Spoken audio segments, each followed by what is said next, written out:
Today on In the Woodyard, we got another load of logs coming. They look like this, but they're not oak. It's gonna be hard maple. Here we go.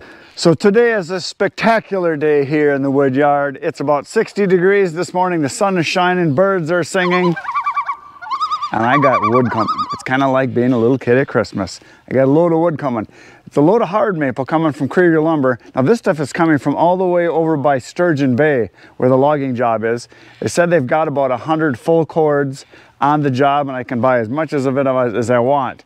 And it's hard maple, which is hard to get around here. And they said there might be a little cherry in it too, which is awesome, because cherry's hard to get. Now, the reason hard maple is hard to get is we're right here. We're in central Wisconsin. We're pretty much in the middle of the state, more to the eastern side.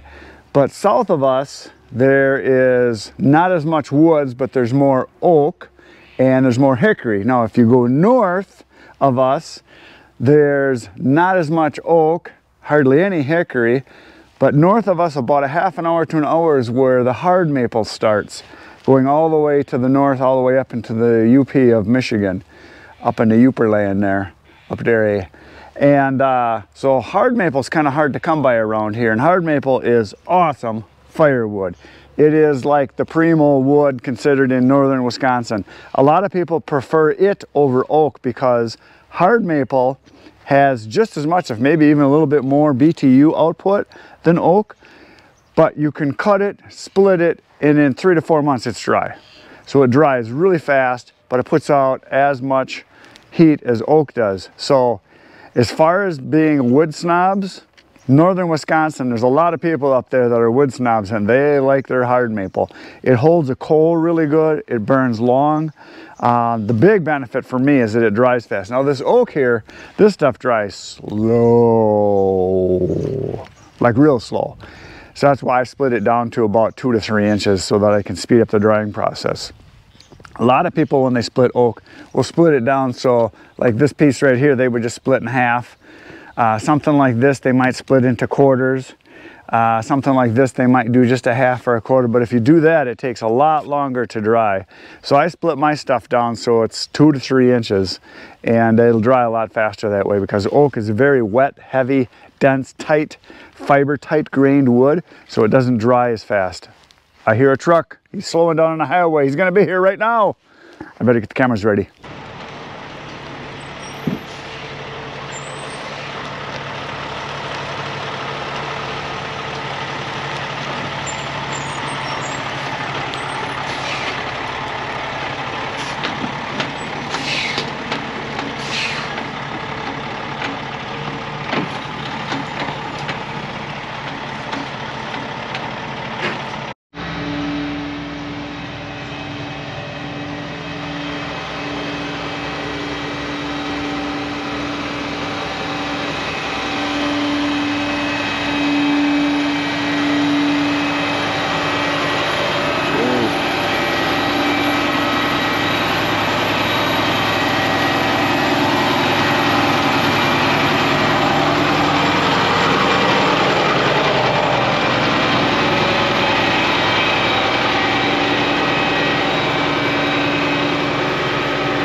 So I'm putting this on here to show you guys, because I get asked all the time, how much do you pay for a load of wood? Well, here's the place I buy it from, Krieger Lumber, and they're in Velders, Wisconsin, which is a ways away, but they do log in the area. Now they're a sawmill, so I get all the stuff they can't make logs out of, obviously. They're taking out all the good stuff, which is how it works for firewood. There's how much I'm paying per full cord. That's how many full cords there was, and that is how much I paid, $13.06. So $115 per cord. So there you go. Now you know. Let's look at the wood. So the truck driver just left, and I gave him a little bonus. I was going to pick up a case of beer for him this morning, but it was too early in the morning to buy beer, so I just gave him a 20 for a bonus. I asked him, I said, do you drink beer? He says, absolutely. I said, well, here, buy yourself a case. And today's Friday, so I think he'll probably get some beer. Now here's the wood. A lot of small stuff, which is okay. I'll probably end up running this through the processor so that you know, we can get splits out of these, but it's gonna be nice, easy stuff to handle. This is probably one of the bigger ones, not a lot of big stuff in here, which is fine. Now there's also a bunch of cherry in here, and I just counted, like right there's a piece of birch. There's not much birch, just a few sticks in there, but there is a little bit of cherry mixed in here. You can see these red ones, like right here's a cherry, right there's a cherry, right here is a cherry. Down here, this one on the ground right here, this is a cherry. You can see by the bark and the end how red it is. And I counted, and I believe there is probably about 25 or so sticks of cherry, which is going to be, I don't know, probably a full cord, maybe a cord and a half of cherry, which is awesome. But yeah, this hard maple is really nice stuff. It's going to be some good wood in there. Nice handling stuff. If I was cutting by hand, I would love this. Or if I had a small processor, this would be really good. Here's a piece of cherry here. There's a piece of cherry down there. Here's a piece of cherry here. Here's another birch right here. Another piece of birch. Where to see right here that rolled off the end. Here's some cherry down over here. There and there, and there's cherry, and that's cherry, and that's cherry. So a little bit of cherry in here, which is good. But yeah, this is some nice stuff. I can't wait to get going on this because I like hard maple. I don't get to cut much of it, so this will be nice. Now, I'm probably going to get a couple more loads. We left this area open right here so he can fill all this in because the processor sits right there, as you know. And he'll be able to put a row right in through here and then add on to these rows right out to the concrete here, to the cement right here. So we'll fill this in here with probably a truckload, maybe a truckload there plus here, and then we'll do another truckload starting right out on the concrete right there, and we'll run it this direction so we can come in from the end, and then just leave this alley open.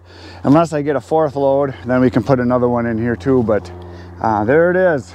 Nice. Just like a little 5-year-old kid on Christmas morning. I like getting loads of wood. So now I got to get busy and doing some processing, so that's going to happen tomorrow.